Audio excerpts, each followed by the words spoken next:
Sam here went after Rogan, who he's been on Rogan's show, I don't know, probably at least a half dozen times, probably 6 or 7 times.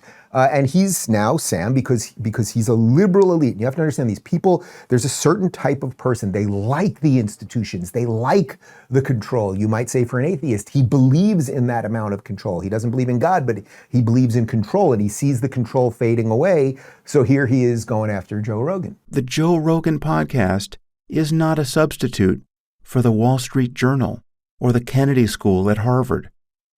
It is simply not progress to have a comedian like Dave Smith, who's apparently done his own research, interviewed about the history of the Middle East or the war in Ukraine. Look, it's interesting.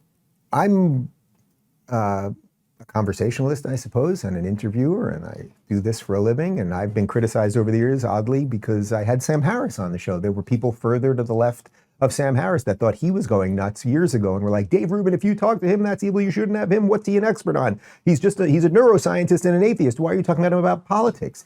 And now Sam stared into the abyss and the abyss stared back and he's the same thing that he used to fight against. It's a really weird notion that I think most of us have to be able to check ourselves in the mirror instead of the abyss every now and again so that you don't go down that path. Now, look, Rogan can pick whoever he wants to put on the show. Do I agree with everything that is said on Joe Rogan's show? Absolutely not. Has he put on some people that I absolutely don't like? For sure. Have I probably put on people that he doesn't like? For sure. He's making a decision to have conversations about people. Now, there's an interesting thing there about, well, should that be a replacement for some quote unquote more legit things? Now, the Wall Street Journal's basically pretty good, but it's not a zero-sum game. It's not either or. You can have the Wall Street Journal, which is supposedly at least a little more, let's say, legitimate journalism. And then you can have a podcast or MMA guy who likes doing mushrooms having a conversation with whoever the hell he wants to have. But again, it's about control.